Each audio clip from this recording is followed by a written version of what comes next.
Broadcasting from the jungles of Southeast Asia, it is time for the Ed and Rock Podcast.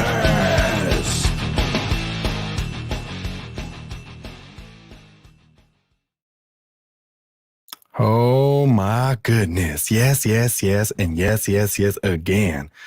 Shout out again to Mr. Jaime Salas, aka Psycho Sane. El Psycho Sane.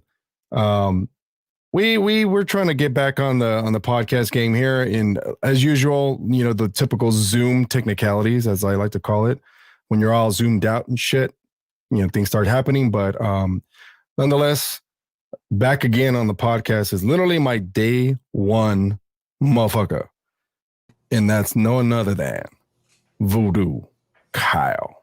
Had to give myself a little intro there. I was gonna say, like, what's interesting. You know what's interesting is somebody asked me on a previous podcast how I started doing it and how I started podcasting it, and I'm like, I used to have a co-host. Everyone forgets, and it was you. And they're like, well, what happened? I'm like, I don't know.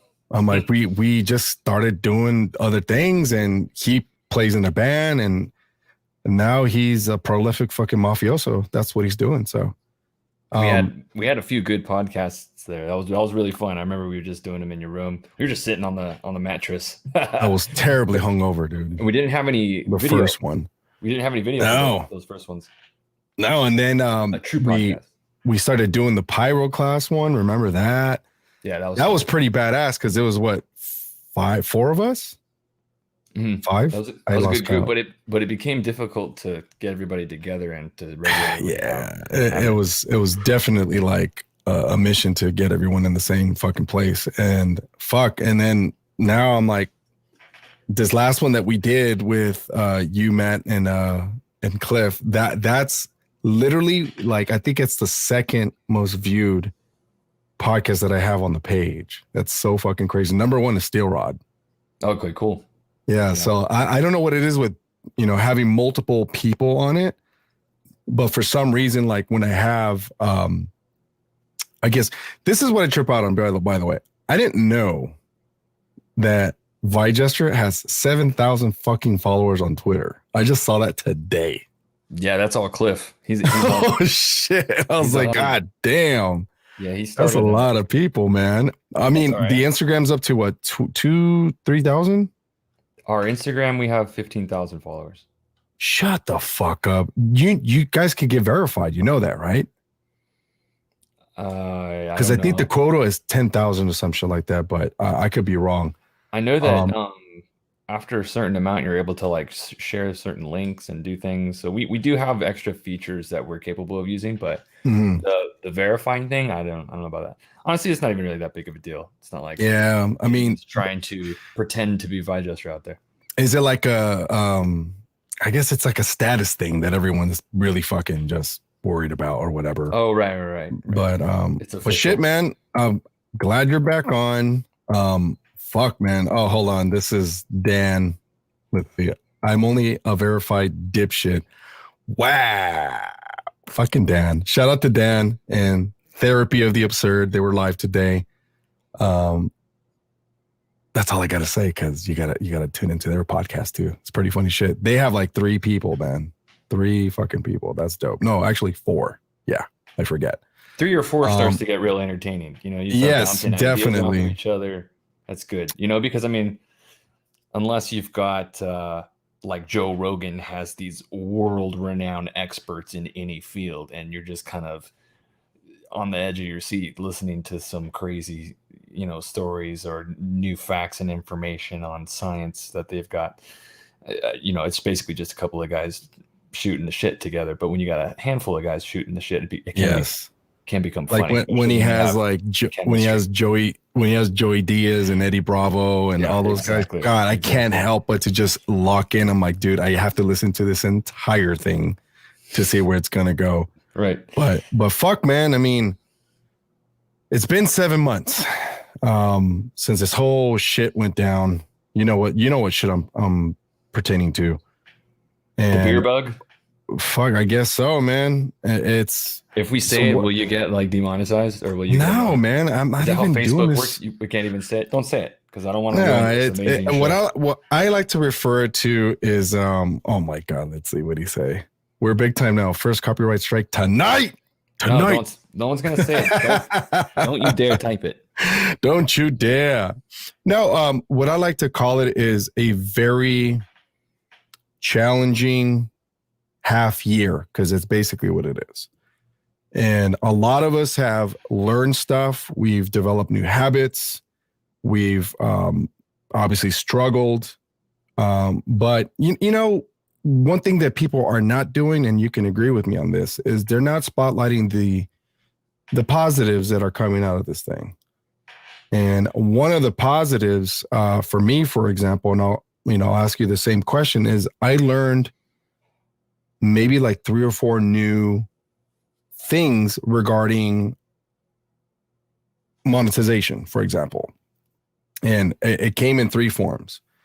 It came in streaming revenue, it came in branding with ads, and of course the stocks. And daily fantasy football is something else that I'll mention later. Because I got pretty good at that, and I'm not big time, but I got pretty good at that. But I know you've really kind of buckled down, and you kind of force yourself into something that was very alien to me for a long time. But talk about a little bit of what you decided to learn, you chose to learn more about. Sure. And I ask you that because not everyone does that. Not everyone makes the ultimate choice to say, hey, I'm going to put my mind to this particular subject. I'm going to absorb it. I'm going to try my very best to immerse myself in it. And I'll give you an example, kind of like learning how to play guitar. Someone has never even picked one up. I mean, you've seen someone do it, but you personally, you've never even picked up a piece of plank, dude, like never. So tell me what you've learned. You can basically segue into what you've taught me, the basics, but sure. Since March to now, what have you learned that's brand new to you and you got really good at? Sure. Well, for me, with the extra time that I had on my hands because I'm not able to perform, right? Which sucks balls. As a musician, restaurants and breweries that I usually perform at, and obviously especially venues, were all closed. So I had a lot of time on my hands and I need to make some extra income. So I started getting into investing, and that's trading in the stock market and cryptocurrency. But yeah, I totally agree with what you're talking about. There hasn't been a lot of positive talk about how people can go about changing and redefining themselves now if you're able to pick up a new skill or trade or whatever. Because some people still financially they don't even have time to do that. They're just really struggling trying to make money with what they're doing. But right. for other people who lost their job, they're being taken care of by the government on unemployment or whatever. And also I just want to put out there that there are a lot of government grants and things. And a grant is different than a loan. A grant you don't have to pay back. Yeah. And there are loans too on 0 interest. There are a lot of ways for people to get some money so that they can learn a new skill. But what I did, because I luckily was eligible as an independent contractor to get unemployment, where previously I wasn't able to do that. So under the CARES Act, they allowed independent contractors, self-employed people to get partial unemployment, because I'm still teaching online, teaching music. Yeah. So in my spare time, because I teach from like 2 p.m. to 8 p.m. in the mornings, I started trading in the stock market. The stock market opens for us on the West Coast at 6:30 and it closes at 1. Yeah. And so, I'm not, as a musician, super not used to waking up really early, but, just do what you got to do. You got to learn a new skill. I subscribed to a couple programs, used some of the unemployment money to get me started with that in my capital for investing. Very smart. And started trading. Now day trading, I don't recommend, but investing I do recommend. And the difference is you want to just kind of, and a lot of this information is available on TV, even with like guys like Jim Cramer, right? Yeah. On I don't even know what channel he's on, but he's been around forever on, regular network television. And you just find a good stock that has some growth, or it has like big news that came out recently, and you invest some money into it, for a couple of months. Dan asked, teaching via Zoom or in person? Teaching via Zoom. And Zoom, when the stock market crashed in March, Zoom was the first thing I looked at. The company, the IPO. It IPO'd actually a couple years ago, but it was super cheap. And when I started investing in it, it was about $100, and now it's like over $500 now.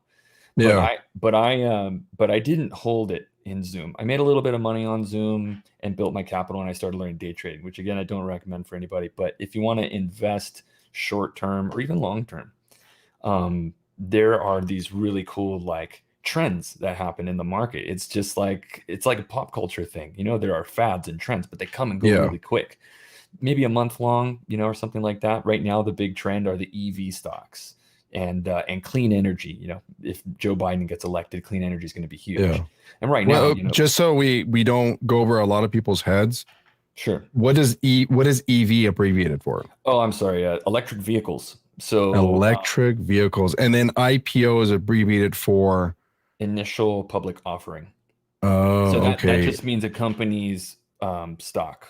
Like, so right. It gets a ticker. You get information about the shares, and I don't know, it's a little bit complicated, but anyway, yeah, the company's ability to be traded in the stock market is the IPO, the initial public offering. So anyway, so yeah, me personally, I started really studying investing a lot. I also studied cryptocurrency, and right now crypto is taking off too.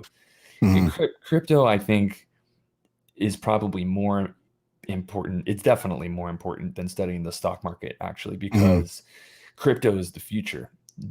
Digital currency is absolutely the future. And if you don't know it right now, and I'm sure everybody's heard about Bitcoin. Some people have heard about Ethereum. If you guys have kind of heard about these things and you're interested, now is 100% the time. More than any other time in history, it's now. Because Dan said, thanks for asking. I was about to invest in elf vomit. Ooh.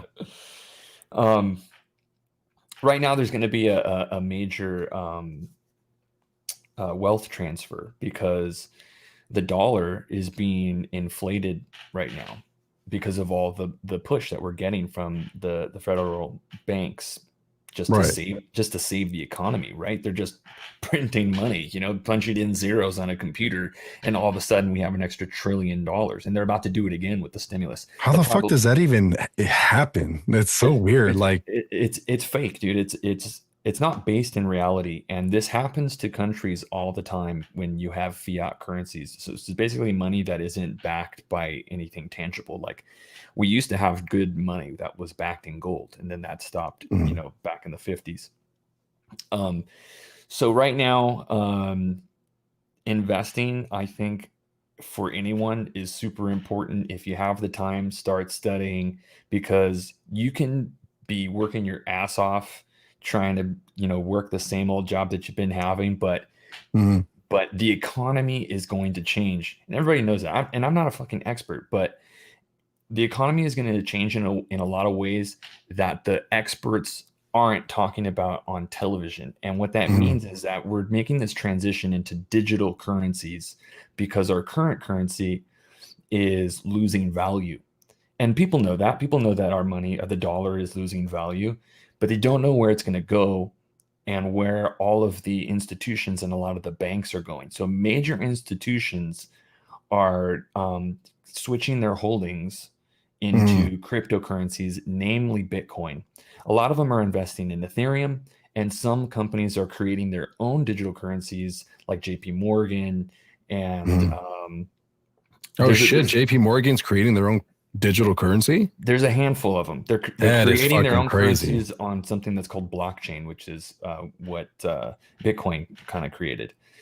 So anyway, you guys should look it up. I highly recommend everybody do that. Bitcoin just recently made a huge move.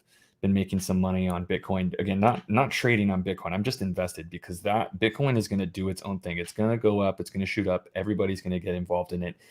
Major institutions are going to be grabbing this, and a lot of them already have. In fact, PayPal just a couple of days ago announced. I just saw that they're going to be allowing the purchases of goods or trading of goods and merchandise using digital currencies on PayPal. And that means that because PayPal owns Venmo, which everybody uses Venmo to give money back and forth, that means that your Venmo app is going to basically be a crypto wallet as well, which is huge. That's so crazy. Not a whole lot of people know that PayPal actually own Venmo. Yeah, right. That's but here's the question I raised, which for a while there when you were kind of showing me just the basic fundamentals of just put in $100 and then to see where it goes. And $100 is really not shit. It's nothing. No, but it's like a dollar bet. Yeah. Yeah, but you got to get some skin in the game. Yeah. And you got to just kind of see, which you had Robinhood, right? Which a lot of people use Robinhood. I used Robinhood when I first started learning how to invest and trade. And you just got to get used to what it means to put money in the market and to take it out. Yeah.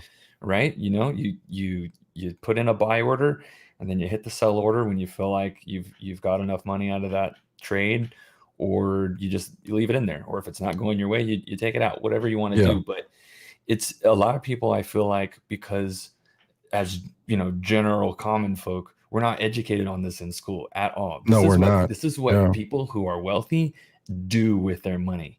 Yes. They say, oh, I got 10 grand to do whatever with. That's just sitting around in my bank, losing value because of the rate of inflation. Let me put it in the stock market in some companies that I believe in, and it's going to make money for me, and I'm just going to ignore it and whatever. Obviously, you can be more hands-on and put your money into a company like Zoom, which is going to do nothing but skyrocket from here on out. Tesla, which is on top of electric vehicles, it's doing it's doing solar, it's doing battery and power storage. All of these are major innovations. So Tesla's huge. There are tons of stocks I can talk about, but that's what I've been getting into. It really boils down to this, which is, obviously one would ask, like, how much money can you make on crypto, right? But the best example is these entrepreneurs of big companies like Jeff Bezos, Elon Musk, even Vince McMahon, believe it or not. He had a really good, I think it was a third quarter, even though there was no audience in the live tapings of the pro wrestling shows. But those are just big examples. But like for me, for example, how much money can I make with cryptocurrency, for example? Like what are the possibilities? Even not the skyrocketed possibilities, but just something I'm realistic. Like, oh shit, I actually made money.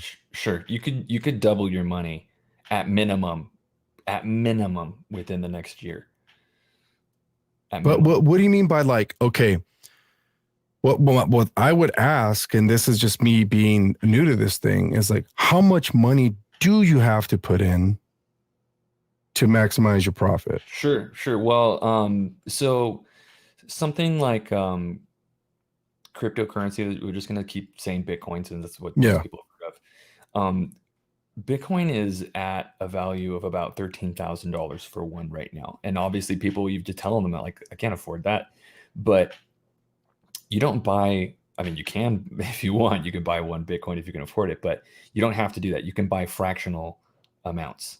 So most people buy a fraction of a Bitcoin. Like, for example, if Bitcoin's $13,000, if you bought 0.1 Bitcoin, then that means you put in $1,300 and you have 0.1 Bitcoin right now. Now, people are expecting Bitcoin to go to 20,000 by the end of the year. So that means that quickly. I mean, well, wow. Let's put it this way. Bitcoin was just 3 weeks ago at 10,000, and it went up to 13,000. So to I guess compare, I guess known brands to Bitcoin. So Bitcoin would be what, the Nike, Adidas of cryptocurrency right now? Yeah, if we're talking like shoe companies, it would be like Nike. Yeah, I mean, or drink like soft drinks, it would be the Coca-Cola and Pepsi. Right. It's the number one. It kind of started it all back in like 2010. And it was worth like $3 back then. I know, and talking about Bitcoin, I think supposedly the Japanese guy that basically coined Bitcoin lived around the corner from my house. No, this is alleged. I don't know. I didn't go into that, but and you know what's funny? There was a bunch of media there at his house, basically harassing him. And he went on camera and said, "I'm not the guy. You got the wrong guy." Maybe and happened, but it's so crazy. Supposedly some guy named Satoshi Nakamoto, but yeah. No one knows who he really is. It's just an alias. For all we know, it could be some CIA project created years ago because they knew the dollar was going to collapse. Who knows? I really don't know. All I know is it's exponentially increasing in value because the dollar is decreasing in value, and people want a safe haven asset because gold and silver is like the old generation's safe haven. You know what I mean? The boomers. Yeah, the boomers, and as far as you can think back in history. Yeah. But in the digital age, the modern generation wants a digital currency, and Bitcoin has sound fundamentals behind it. It's extremely safe. It's never been hacked. That was my next question. Is like, can someone steal your cryptocurrency? Well, because a lot of the boomers think that cryptocurrencies is just a straight out scam, dude. That's what right. Warren Buffett called it rat poison, and the fuck? And Bill Gates thinks it's a scam. Dan said it's Shia LaBeouf. Yes, it is. I love that guy. But anyway, yeah. So it's never been hacked, but your own private Bitcoin needs to be stored on a separate hardware device because hackers can get into what they call exchanges. Although these days they're very very secure, but hacks have happened on exchanges.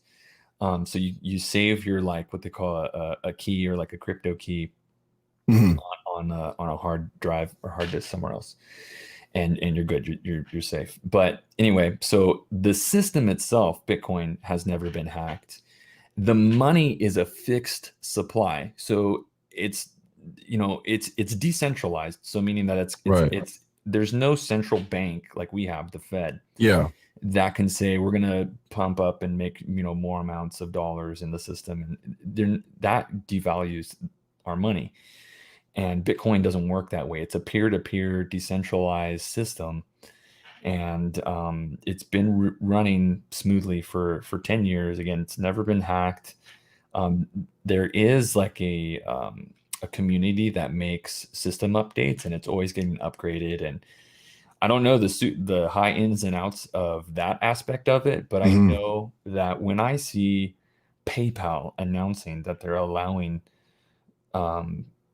for the trade with this currency, that's when it's official, that's when it's legit, and that's why Bitcoin made a 10% move in a day.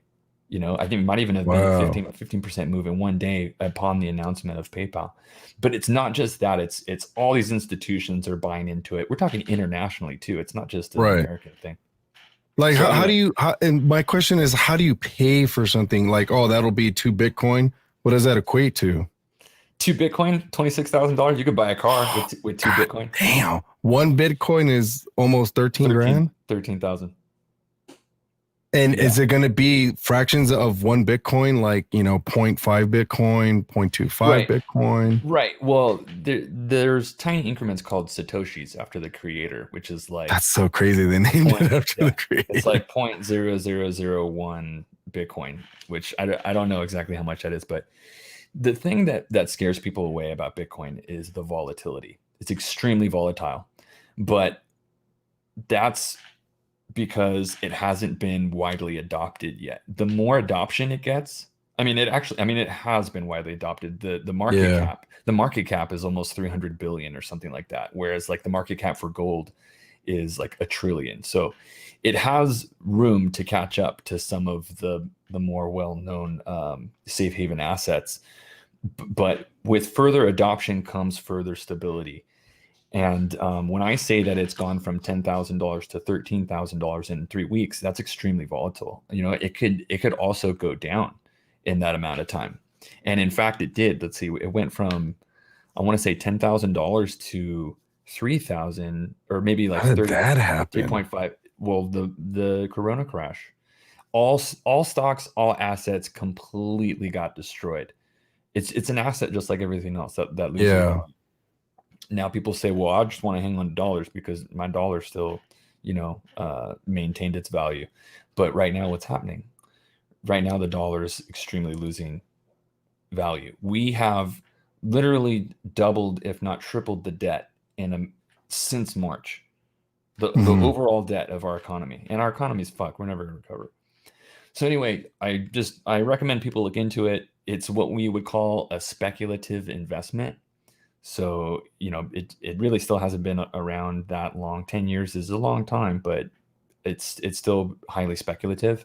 But people who know, you always just follow the big money. And right now, the big money is super low key investing in it. And they're making moves so that their companies can trade using this asset, using this currency, Bitcoin. Wow, that's very interesting. There are plenty of other coins out there too. And the cryptocurrency world is absolutely huge. Everyone's looking to be the next big cryptocurrency, but Bitcoin will always be number one. Bitcoin is the market. The market. So there's a race to be the biggest cryptocurrency company. Yeah, but no one else. No, you're not gonna win. It's Bitcoin is the market. They beat everyone to the punch, basically. Yeah, the other cryptocurrencies follow what Bitcoin does. There are some that can get, a lot of hype and they'll explode and they'll get destroyed and come and go. But Bitcoin's it. You know what I mean? All my money right now in crypto is in Bitcoin.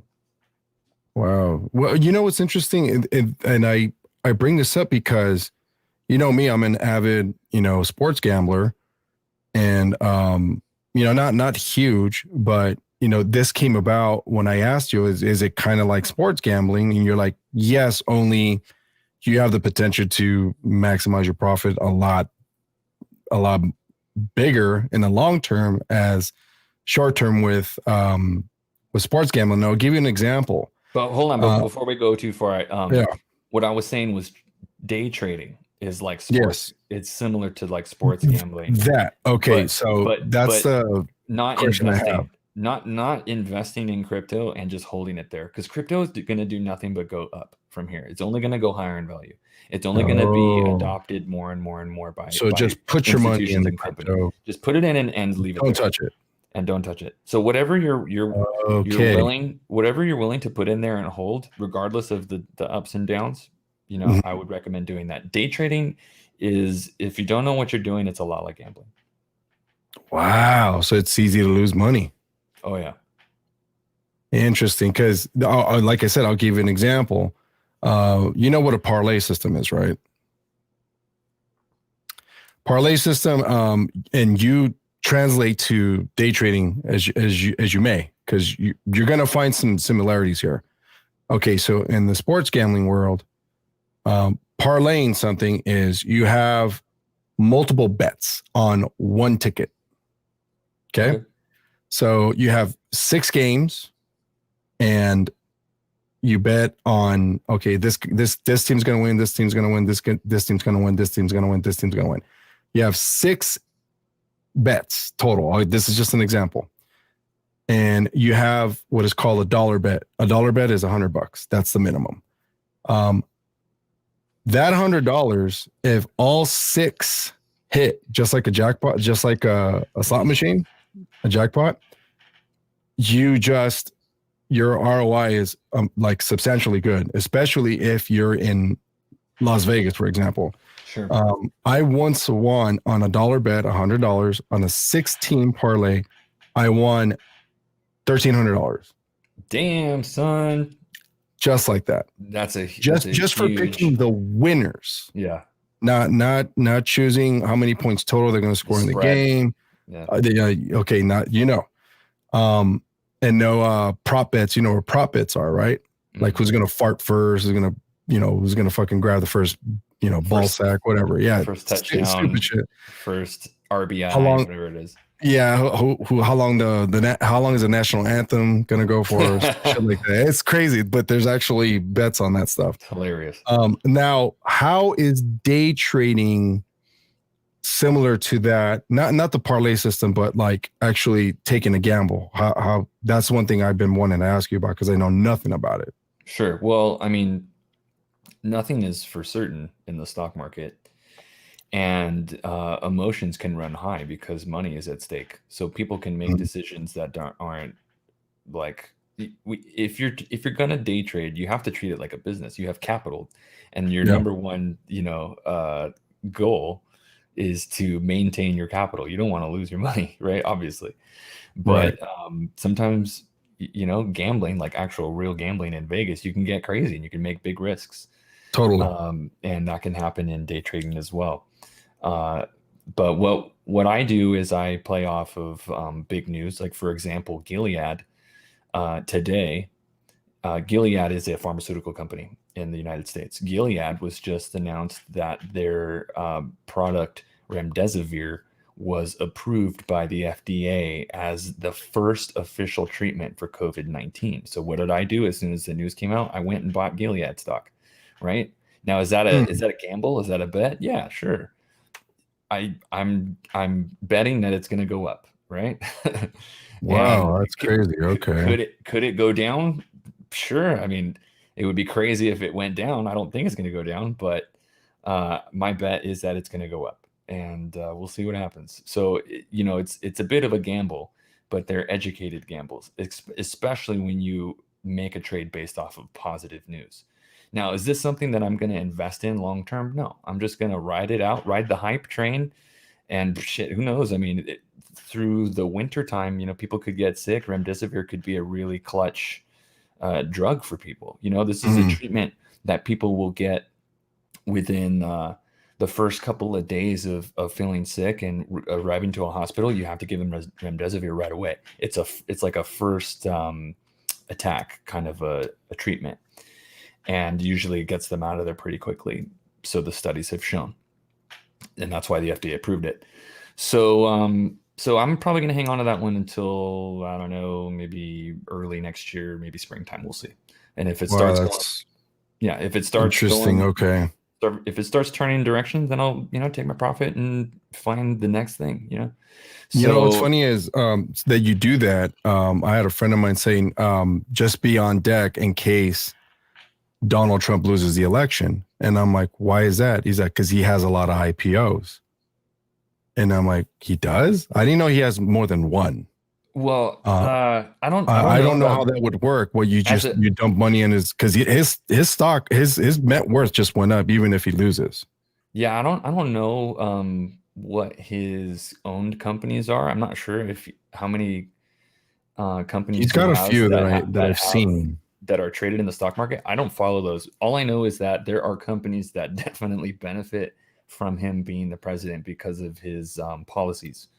Yeah. And there are a lot of people who watch certain stocks that we call Trump stocks, even though he doesn't own them, that we call Trump stocks because they do well and have done well under his presidency. And then there are stocks that we call Biden stocks because they're ones that are starting to move because people see Joe Biden's leading in the polls.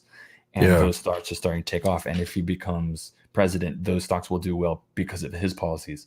So, investing like this is all about just riding the hype train. And when the hype train slows down, you just find another hype train. That's in a nutshell what trading is. And you just got to be smart with it. Day trading and trading penny stocks is a lot higher pace. I don't recommend that for anybody. But just, in general, getting, like, for example, Gilead was $60. it bumped up to 65 per share. Mm-hmm. And I think I bought 4 of them, and we'll see what happens over the next. Now, when you buy more than one share, that's obviously a good thing, right? Like it's like putting down, like I said, the dollar bit's 100, but I want to put 1,000 to win more. Does it work the same way with shares? No, a share is just at a specific value at a specific time. It's at a specific value. So more shares doesn't equal more money necessarily. It takes more money to purchase more shares. Yeah. I mean, obviously, if you can invest and you do have the money to buy more shares, does that mean that you build more what you call capital? No, the capital is what you have in your brokerage. It's like what you have in your account to use for purchasing stock. So let's say I have $1,000 in my account. That's my capital. It's not invested in anything. I just have it there to purchase something. And I choose to buy. They call it a share, but you pay for it. Very American. That's fucking hilarious. So hypothetical. They call it a share because you're sharing ownership in the company, but that was really funny. So when you own a share, you actually have stock. You have a share in the company's assets, technically. Right. So if I buy $1,000 worth of shares, if you bought 1,000 shares, then you would have $60,000 worth of this company. Okay. You know what I mean? And if it went up like it did today, then you would have 65,000. So you would have made $5,000 in a couple hours. And I noticed that this money can be pulled out almost instantly. But you don't necessarily want to do that, right? Is that the name of the game or no? It just depends. It depends on how fast you want to move. And again, like I said, day trading, nobody do that. That is a very fast game. You want to be in a stock and in a company for at least a few weeks or a few months just to see what it's going to do. And I think that cryptocurrency is long-term holding, like Warren Buffett. Right? So Warren Buffett was like, he got rich the slow way. He's one of the oldest billionaires, but he's so super rich that when he reached a certain age, the power of compounding just made him like ridiculously rich. Wow, but he was just always a long-term investor, like always. And his company, Berkshire Hathaway, has all of their favorite companies into one stock that you can purchase. You can purchase a Berkshire Hathaway, and their yearly annual return is 30%. So imagine you have $10,000 in your bank. A year goes by, you still have $10,000 in your bank. That's it. Nothing's happened. You might be able to put in like a CD and make a little bit of money, like maybe 3%, 5%. But if you bought Berkshire Hathaway, they have a regular annual return of 30%. Wow, no shit. So you do the math. Every year you're getting another $3,333. Wow. Okay. You know what I'm saying? So this is what investors do, and it's crazy that we were in school. We didn't learn shit about credit cards. We didn't learn shit about loans. Nope. We didn't learn shit about investing. Life math, I call it. Right. And so that's it. Doing your taxes, what are income taxes, stuff like that. Right. How to pay less income taxes. Right. If we're going to put a stamp on the end of this discussion, that's the key is if you've got some spare time, learn about investing. If you've got some spare money, put it into cryptocurrency, maybe put a little bit in the stock market. But the stock market, I think, is going to crash soon. So be careful with that. But the stock market is going to do this, and crypto is going to do that. So, what are your thoughts on video game companies, video game IPOs? It's going to be huge. It's going to be huge. The video game companies right now are on a tear in the stock market because everyone's at home. Sony and Microsoft and microchip companies like AMD, they're on the race to create the next best thing, and everyone's like, holy shit, we started this whole virtual reality thing, and now everyone's going to want it. Everyone's going to want to go back outside again. We're going to have games where you can interact with people without masks on, so it's funny because I own shares in Nintendo, and they just came out with the Mario Kart track that you could set up at like literally in your driveway. No way. And you play Mario Kart with your Nintendo Switch, and it's a remote control car. And you're basically running the track in your driveway, but you're seeing it through your fucking Nintendo Switch, and it's totally badass. And I'm just like, November's coming up, December's coming up. Everyone knows that these Black Friday and Christmas sales are all gonna go online. Right. Right. Yeah. And that's why companies like Amazon and Shopify, Overstock, all these online companies are doing really, really, really, really well right now. And people have probably heard, well, why is the stock market going up? Or at least, not recently, it's kind of been correcting, but why was the stock market just killing it after the crash? It made no sense. You know how long it took the stock market to reach its previous high point after the 2009 crash? It took 3.5 years for the general stock market to reach its previous highs.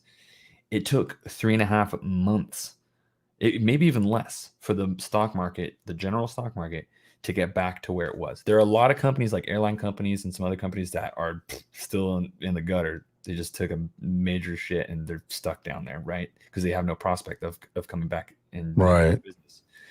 But it was all kind of catapulted on the success of these tech companies, Netflix, Apple, Amazon, basically carrying the market because they're such huge companies that it was lifting up the rest of the stock market. And it looks good. It looks good on paper, but really it doesn't mean anything for the economy. In general, the economy is still trashed. That's so crazy, man. I mean, and we'll segue into this next question because I wanted to ask you, because you being an optimist with a lot of these things is that, of course, daily, and you can attest to this shit. There's a ton of negative headlines every hour, Kyle. Every hour, they're just dominant. And I've seen families destroyed because of this shit. I've seen friendships being tanked and ended. And, me being the analyst, I'm like, okay, wait, hold on. I hit the brakes a little bit. I'm like, okay, why is this happening? And I don't want this to happen to me. I want to be like this. And with all this negative shit happening, is dominating not only, terrestrial radio, cable TV, regular TV HD fucking antenna that you could buy at CVS, whatever, the public domain, and of course the dreaded social media. It can be very challenging to detect if we're actually moving forward, like if we're actually making progress. Right. I'm very confident and very optimistic about the future, but what makes Kyle optimistic about the future? What do you think it is? Well, I gotta give props to my boy Tony Robbins from Azusa down the street. He had this really cool, and I'm not like a super Tony Robbins guy. I love him. I am, but I haven't done any of his courses. But actually, that's not true. I did during the lockdown. I did one of his courses because he came out with something called the comeback, or I don't really remember. I don't remember what it was. He's been doing a lot lately. Yeah. But he's been saying, man, there's so much to be optimistic about. Things are gonna change, and he's like, you don't put Humpty Dumpty back the same way again. He's like, things are never going to be exactly the same, but there are ways to benefit off of where things are headed right now. Yeah. And, it's going to be hard for a lot of people to reinvent themselves. A lot of the jobs that they had just aren't going to be available in the same way anymore. For me, luckily, as an instructor, luckily I can still teach on Zoom. That was an easy transition for me. It's not super comfortable, but it was easy.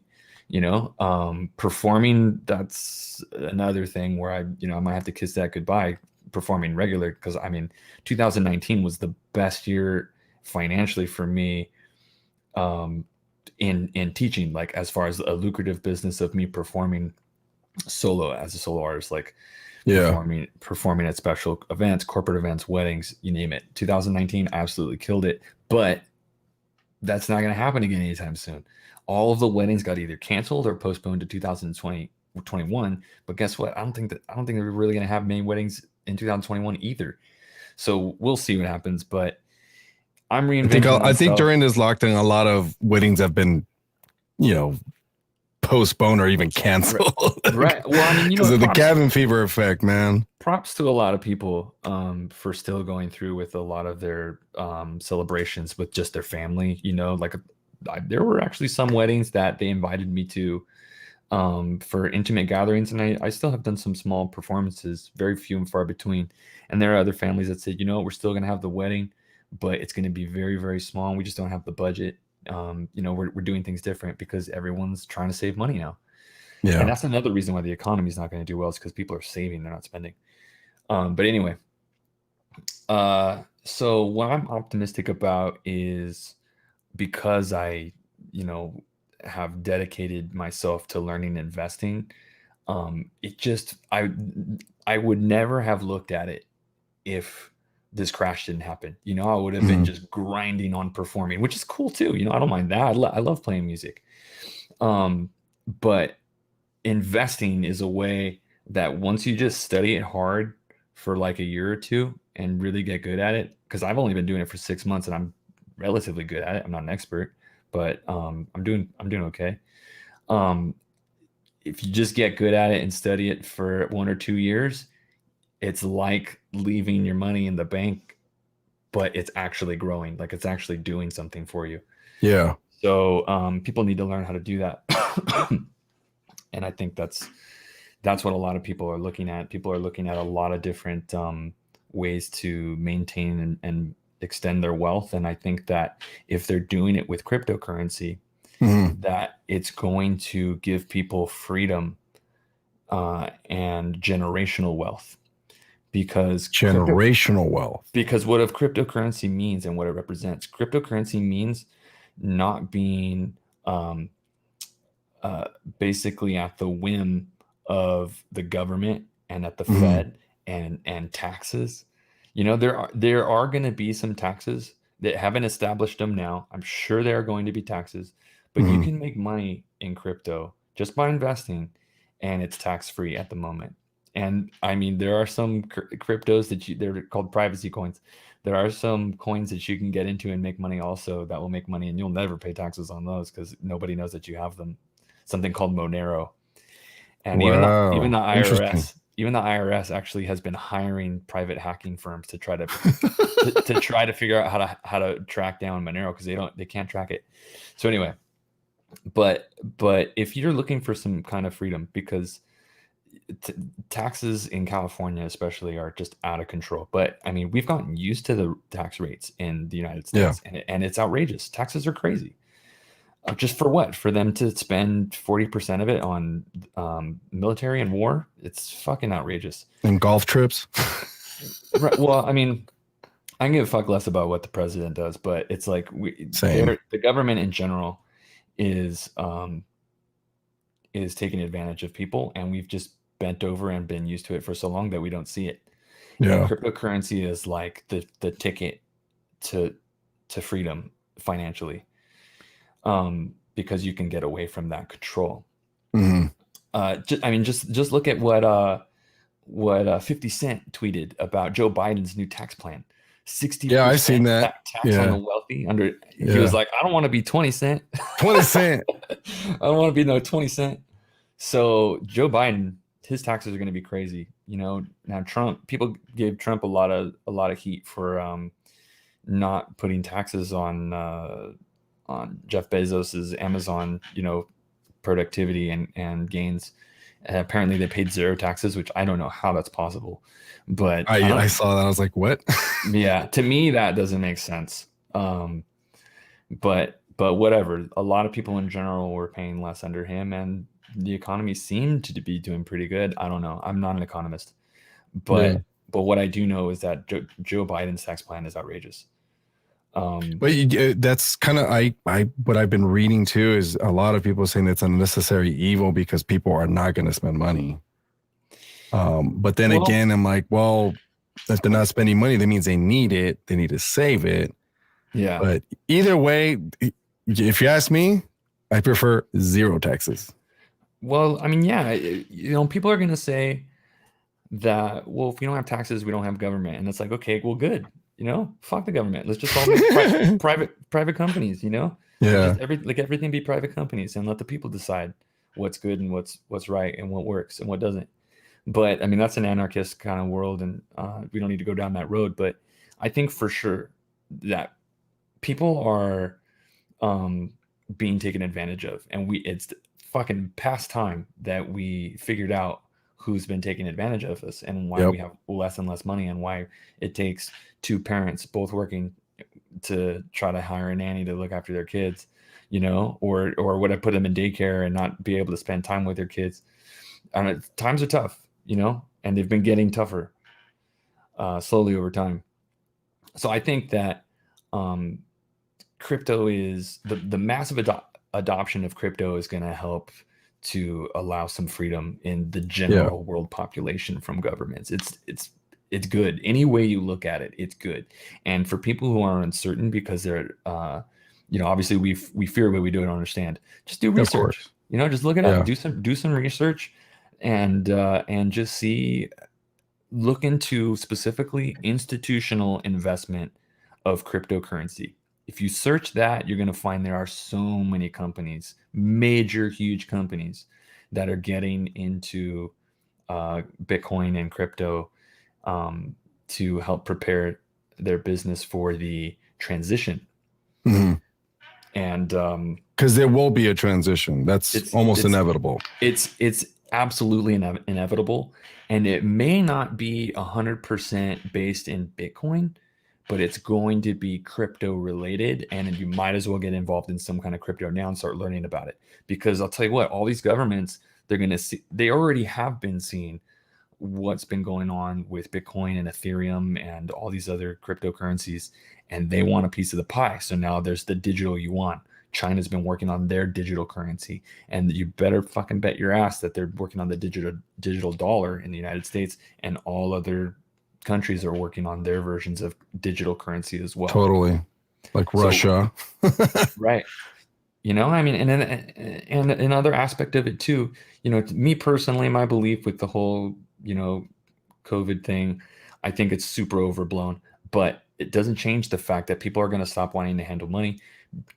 Money is basically all digital anyway. We all use our credit cards. I was about to say, I'm like, we're already like Apple Pay. We're already using Venmo. We're using Zelle. We're using all these non-paper ways to pay for shit. Like when you order Instacart or Amazon, you're not feeding paper into the slot like you would at a vending machine. And even vending machines, man, what did they upgrade to?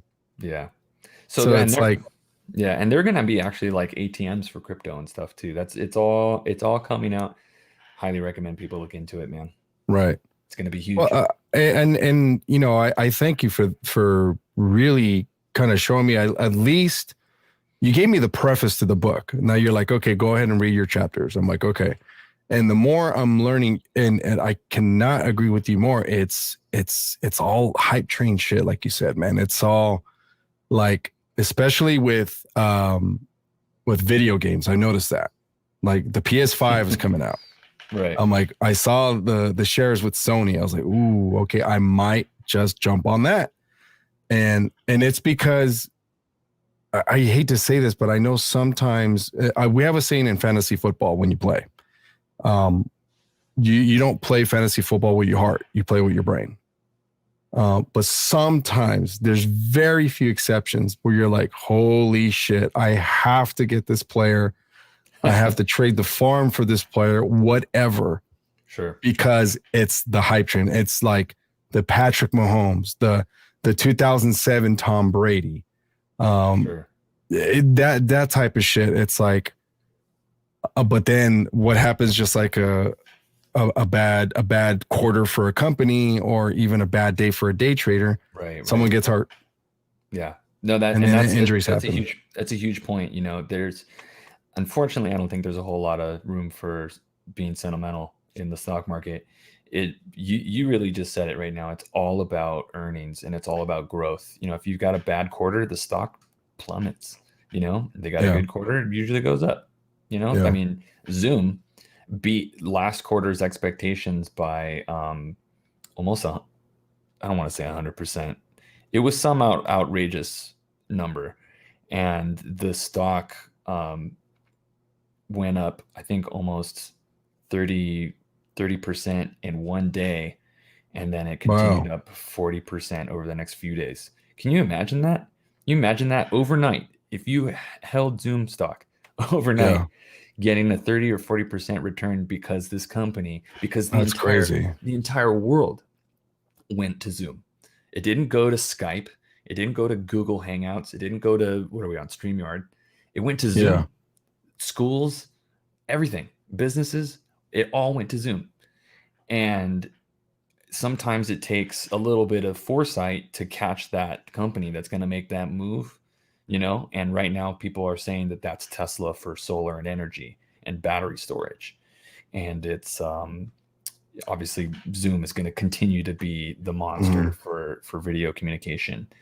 And Amazon. I'm just wondering who's going to be the food Sure, right. IPO go to. Well, there are you talking about for like food delivery, or what do you mean? Well, I mean, food delivery, it's obvious who's kind of dominating that. And I can only mention a couple. It's Instacart, Postmates, and DoorDash. I'm referring to nutrition, because that's that's one foresight I see. I'm like, okay, well, everyone's staying at home. They're not eating out as much. Sure. They're actually, the supermarkets are booming right now.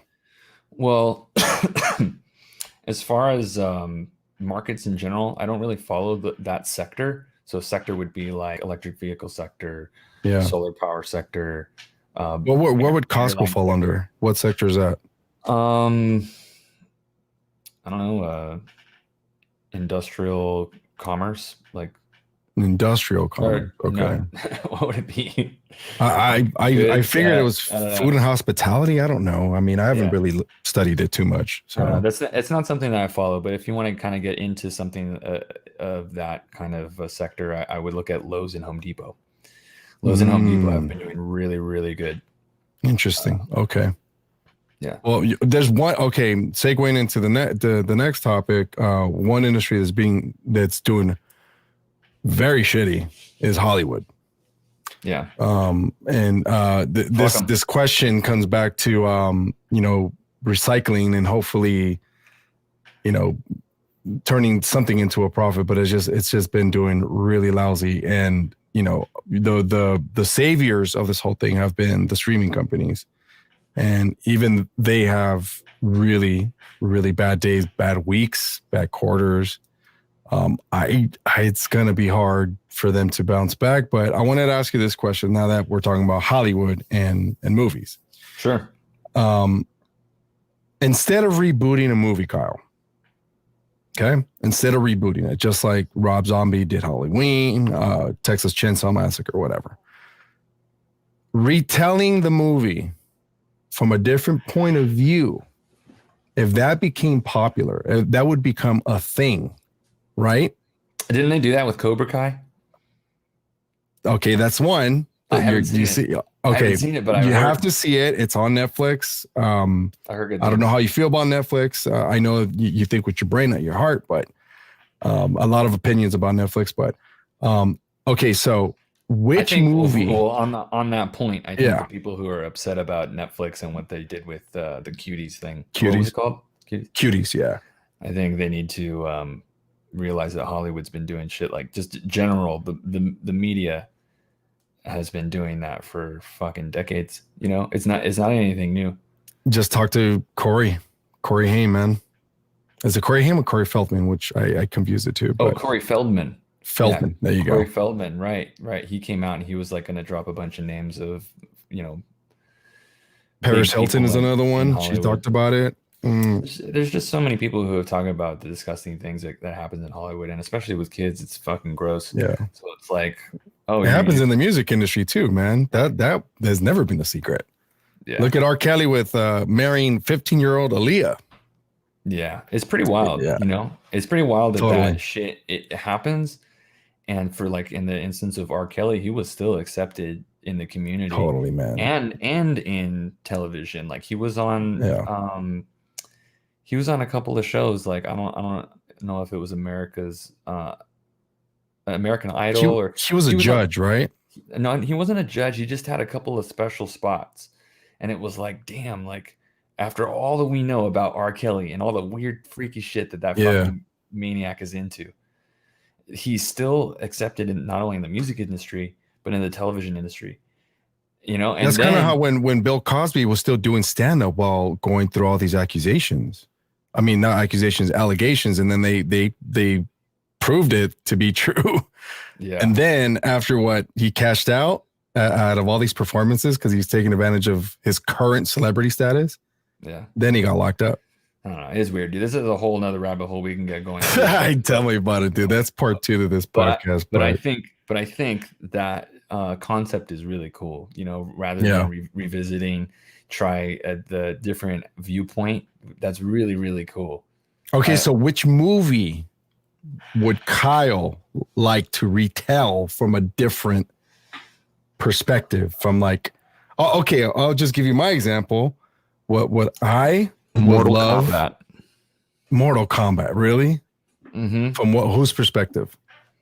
Either Goro. Shit. Or Sonya Blade would be too bitchy. You're like too much estrogen for that one. So you need to have one of the bad guys' perspectives, but it was mostly from Liu Kang's perspective, right? So maybe Johnny Cage. Nice. Okay, that would be an interesting, retell, I guess, of the movie because he's such a big Hollywood star, and then he just this whole shit happened, and then there you go.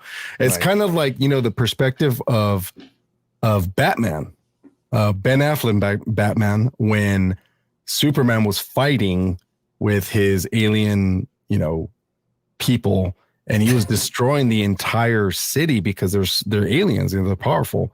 They were just zipping through buildings and exploding and killing people. And he saw that. He's like, hey, this is a threat. This is a foreign or domestic terror that I need to fucking off. And that's fucking crazy, man. That was one side. I never saw the Batman versus Superman, but I saw Superman, and I know what you're talking about. How they were. Oh man, that's you have to watch it, and that's exactly what this question entails. But mine, for example. And a lot of people are like, holy shit, you're absolutely right. You ever seen the movie Seven? Yeah. What's in the box? With Brad Pitt and Morgan Freeman.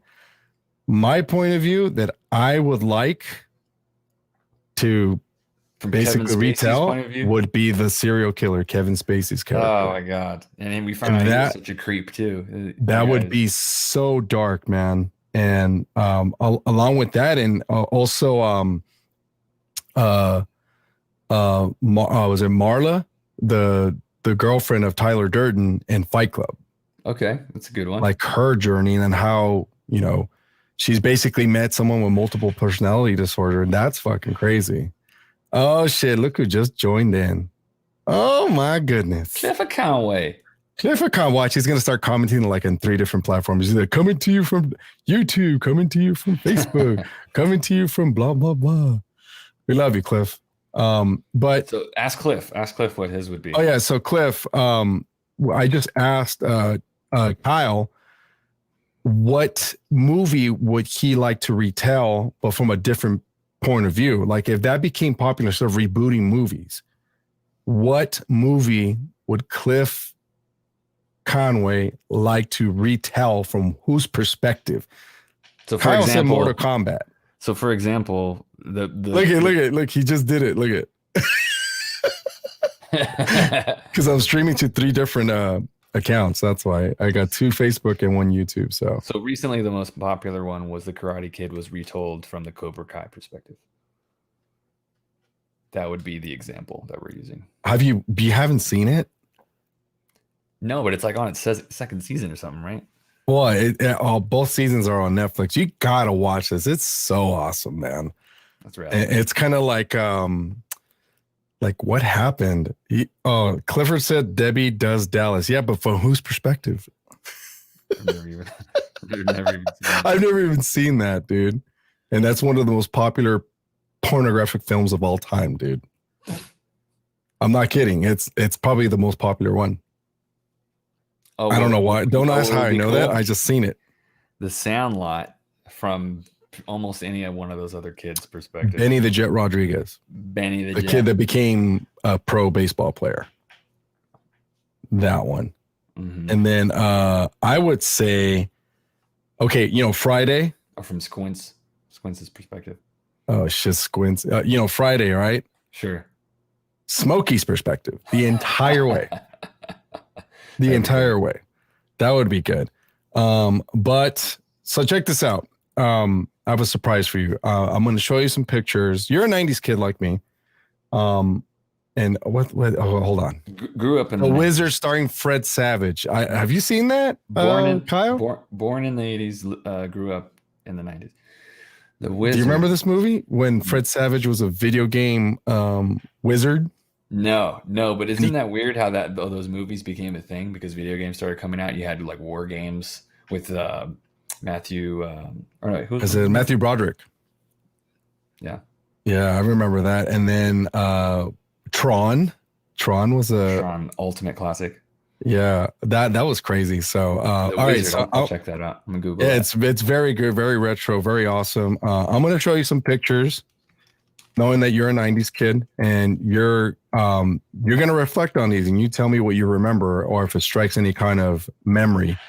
And I'll show you because these are gold mines, man. I found these. I'm like, I'm going to give Kyle some nostalgia. So check this out. Let's go. Do you remember that? Damn, that's old school. Okay. Do you have any fun? Look at the face. You notice the face on the screen? That's really creepy. Yeah. Do you know what movie this is? It reminds me of Aladdin. It is Aladdin. Correct. It's very scary. I don't know whose face that is. I could be wrong. I don't know if it is Aladdin, but I remember it clear as day. That's Aladdin. Now, did you ever own this TV combo? No. TV VCR combo. But I definitely remember seeing them at the store. Okay. And I wanted one really badly because the TV in my room, I was lucky enough to have a TV, but the TV in my room was a 12-channel turn dial, definitely from the 80s. It was a hand-me-down that my grandma had, but the knob had broken off, so I had to use a wrench to turn the dial. And it had this gigantic antenna sticking out of it. Oh man, if you stood in a certain spot, the signal would change, so you'd have to watch the show. You know what I mean? Oh Lord, man, that is so good. Okay, I got another one for you. You ready? Yeah. This one's awesome. I like this one. So only because I got to meet these people when I worked at LA Center Studios, and they're interesting people. Remember these folks?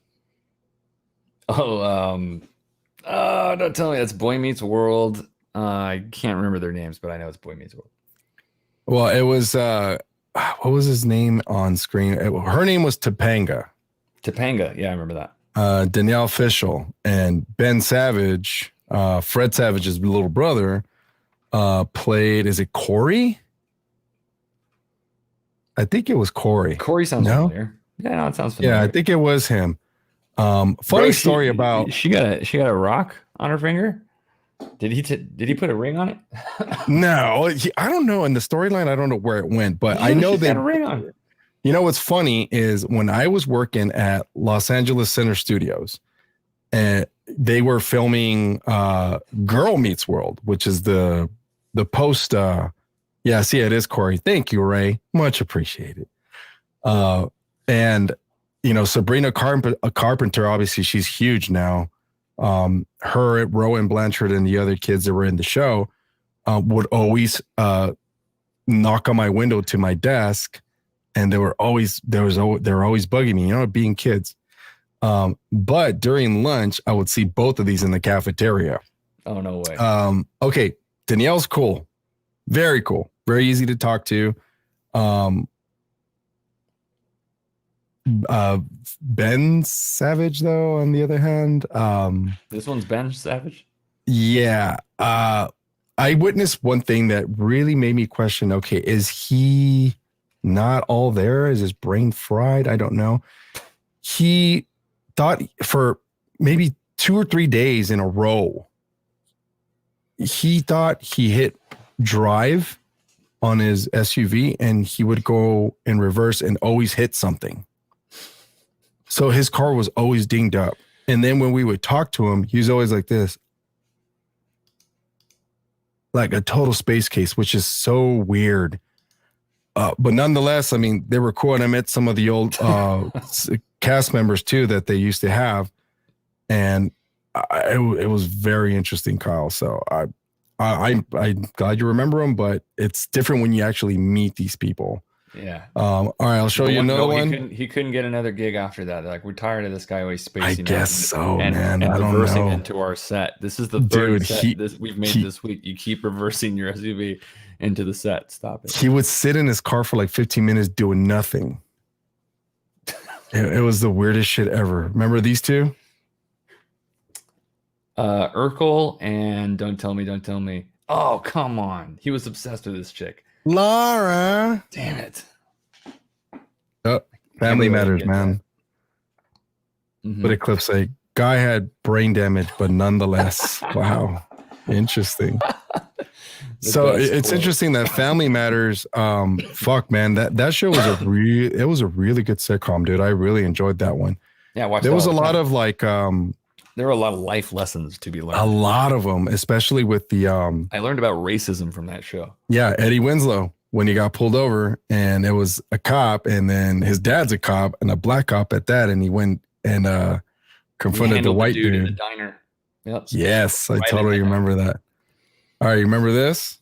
I was like, so what? They're black. They're equal to everybody. Apparently not to this cop. Yep, exactly. He learned. Look at that. Remember this? Ultimate Dance Party. Remember these ads? I know you remember these ads. I remember vaguely. I remember now. Now 13. Oh yeah. Yeah. It was the same series of compact discs. Look at the value of the compact disc back then. Now you can get them for a mere $1 or $2 at Walmart on that bin. Oh my God. But I used to call this cheerleading music. I'm going to call that number right now. See what's going on. Holy shit. Let's see. We're going to do it live. We're going to do it live. We're going to do it live. Let's see. Let's see. Everyone call this number 1-800-419-9889. Look at postage and handling, $2.95. You have reached a national telemarketing company. The number you dialed is 8. No, it's no longer in service. But it's still part of the registry. It's still part of the registry. That's so crazy, man, that should even still exist. Let's see. I got one more for you, and let's see if this triggers any kind of nostalgia for you. So so tell far, me I'm like 0 and I'm like 1 and 4 for naming all these people. Well, this one's kind of a cheat for you and me. But you have to guess what store this is.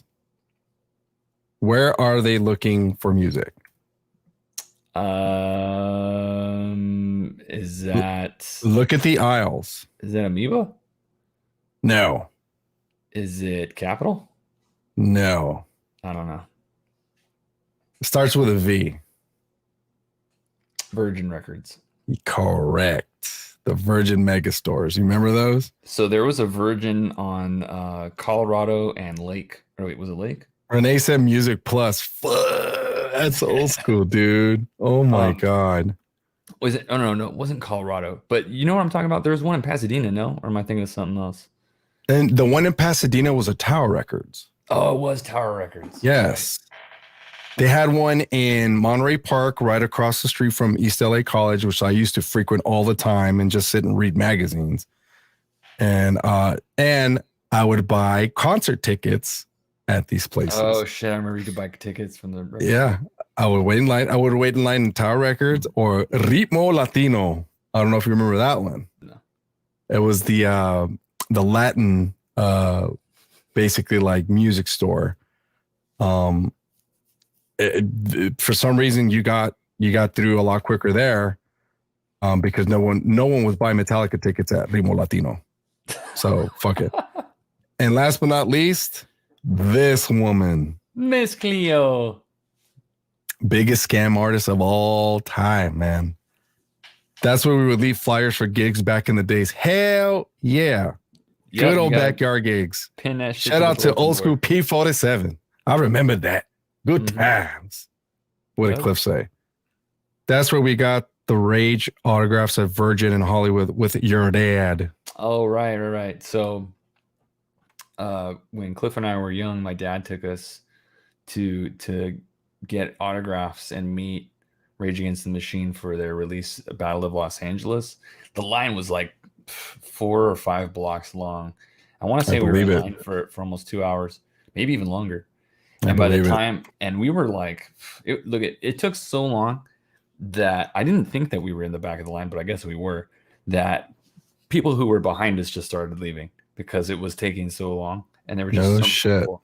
But what was cool about it was after we walked through and we got their autographs, we circled back around to meet them again. We met them twice. So we got back in line. We were like, hey, the line's really short right now.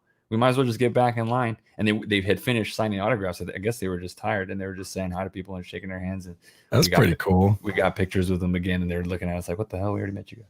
Yeah. I have a confession to make. Yeah. In 2002, around there, I want to say, Wes Borland from Limp Bizkit left the band. And they had these massive, oh, look at the kitties.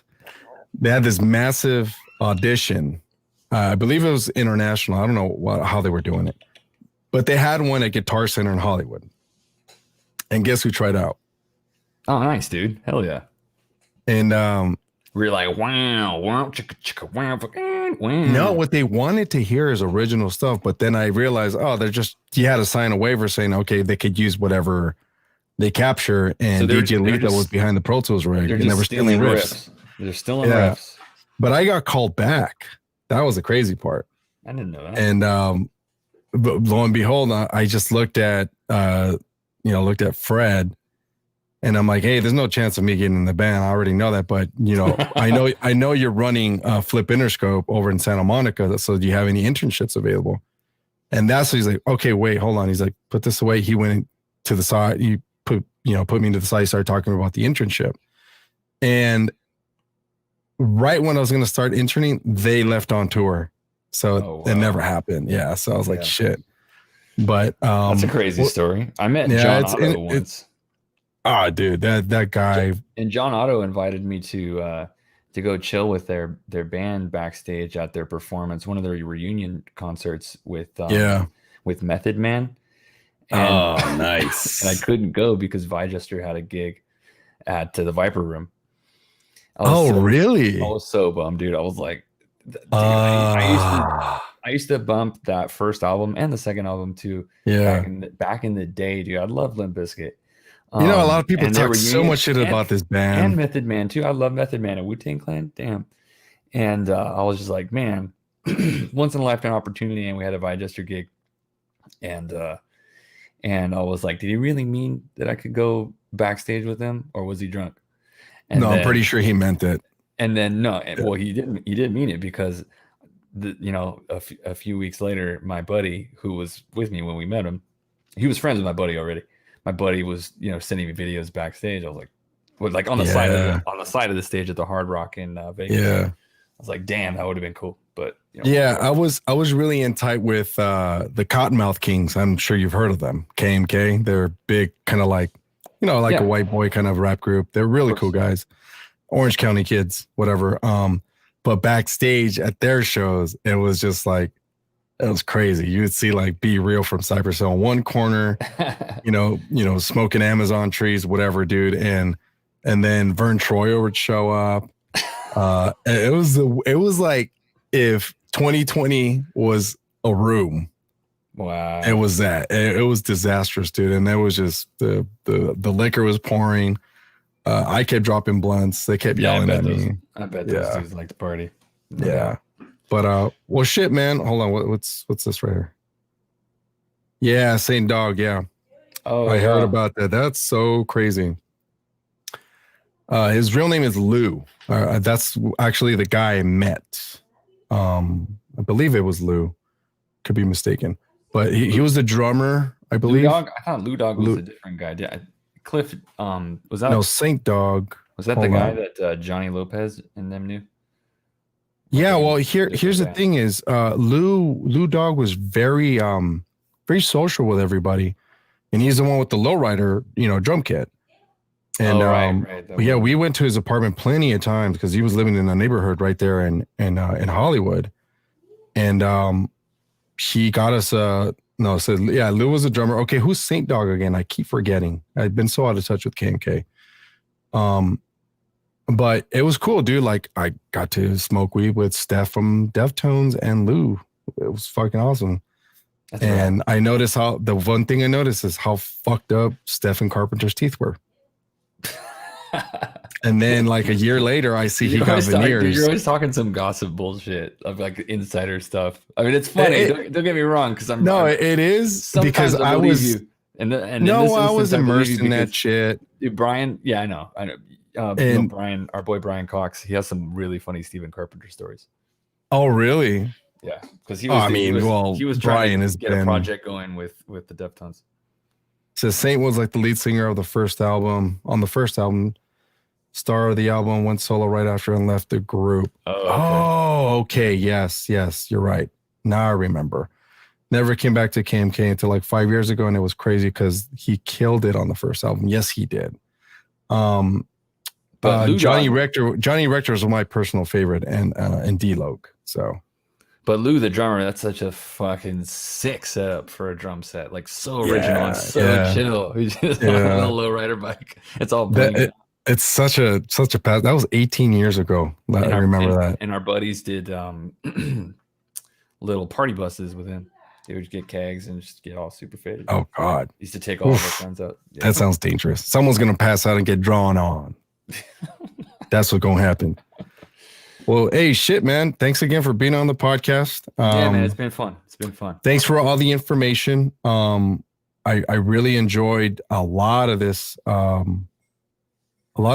guess, novice information you're giving us, because you could easily start talking jargon, and I thank you for not.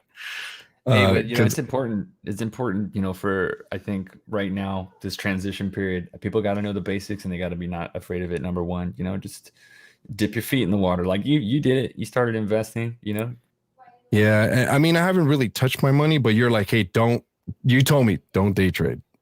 Just but invest. Yeah. Yeah. But you can still take a look at the charts and be like, this thing isn't moving, how I think it could, or maybe it's moving in the wrong direction. You always want to keep an eye on your investments. Well, now that you've educated me a little bit more on cryptocurrency, I might just make the move to Bitcoin. So you've at least breaking for me the uncertainty mold that I've had with the stock market, which it was completely alien to me. And I didn't even know why it was called a market in the first place. I'm like, when I think market, I identify with fucking bonds and fucking Costco. Sure. But now I know, you're shopping for companies, really, is what you're doing. Yes. And now I'm like, oh, okay. But then, you describing what a hype train is with different companies, and, really just kind of demystifying what it is. And now I feel confident, dipping in. And then that way I know this is a selfless thing too, is like you do like Tony Robbins says, not everything is necessarily self-serving. You know, you at the moment it seems selfish, but what you do is so you can contribute back to someone who does not know shit about it. Right. And you just did them a big solid because you're like, hey, I'll look out for you just by telling you this, and then take it from there. Just like you did with me. You're like, hey, just read the preface, read the plot of the story, choose to read the book. I'm like, sir. Cool. So, but no, we should do a part 2. We'll go. We haven't done our rabbit hole session yet. I mean, we have to, because I have a lot of questions, and you know me, I really don't know shit about shit, man. We're gonna need a 3rd and 4th member for that talk. Let's do it. I'm totally down with it. Bouncing board about that one's gonna be crazy. We gotta do that. Let's schedule it, and that way we can really nail this down. And I mean, you can school me on some shit because I just push the broom, man. I just work here. You know, I know nothing. Me no speak English. Yeah. Me no speak English. You speak Spanish? Well, for anybody who's still watching and ends up watching this long, if you want to learn crypto investing, you need to study, or you need to watch videos from this chick named Crypto Casey. All the best information, short, quick 10-minute videos on what's happening every week. Crypto Casey, she's great. Crypto Casey, okay. Yeah. And then if you want to learn about what's going on with the Fed and how the Federal Reserve System works, you need to follow a guy named Mike Maloney. And Mike Maloney is where I learned about silver and gold investments. Wow, really? And Mike Maloney's thing is called like the fundamentals of money. I'm typing it. I don't remember exactly what it is. The hidden secrets of money, the biggest scam in the history of the world, a history of mankind. Yeah. So that's Mike Maloney, and that's legit. I mean, that's super eye-opening stuff. Interesting. Okay. And yeah, definitely, good luck to everybody. If you're having on hard times right now with COVID and all that, look up a guy named Matthew Lesko. Matthew Lesko is that maniac with the freaking question mark suits, like the Riddler. I've seen it in front of the DC Capitol Hill. He'd be like, the government has your money. I'll show you how to get it for free. I've seen it. I thought it was a gimmick at first. And then I'm like, oh shit, this guy's for real. That dude ain't lying. There is so much money in grants that you can get. And most people have no idea, they don't even bother trying. And it's out there. And right now it's out there even more because of the stimulus and the government's just giving money to try to get the economy back going. There are ways to get free money. It's out there. Matthew, let's go find it. If you have a business, if you want to start trying to get a new business going, if you're looking for money to educate yourself, to start a new trade or get into a different business, there's money out there. I haven't gotten any quite yet from this guy's grants and systems, but I have been applying, and you know, it's a numbers game. You keep doing it, and I'm sure it'll pop up eventually. But yeah, you have to keep doing it. That's key, because it's just like an exercise. Once you stop, you're gonna notice you're getting out of shape. So right. Well, shit, man. We'll do a part 2, and then, well, God, you're joining late, Carlos. What the fuck, man? Fucking Carlos, I love that guy. That's my old manager, man, at Sprint. Oh, for real? Yeah. Well, watch the replay, fool. All right. But nonetheless, Kyle, thank you again. We're gonna schedule a rabbit hole session because we need to get into that. Yes, sir. And hopefully that'll be on a Friday night, and the beers will be flowing on my end at least. And let's see where we go from there. But thank you again, and to everyone who watched and is gonna replay. Do sex with